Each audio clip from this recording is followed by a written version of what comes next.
दंडवत घातला भवानीला, दंडवत घातला भवानीला. तसंच आई जिजाऊला, तसंच आई जिजाऊला, तसंच आई जिजाऊला. कसला बेहुदा वकुताला, मोठा विचित्र आलेला काळ आहे. माझी जाऊनच्या डोळ्यात घळघळ अश्रू आले. राजे काळजी घ्या.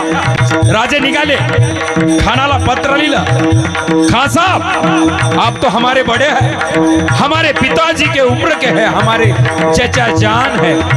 मोठा चतुर राजा है माझा, हमें आपका डर लगता है, आप प्रतापगढ़ पे आइए. खानाला पत्र मिळालं आणि खान म्हणतो हमें डर रहा है, चलो जाएंगे प्रतापगढ़ पे जाएंगे. प्रतापगढ़च्या पायथ्याशी खान आहे.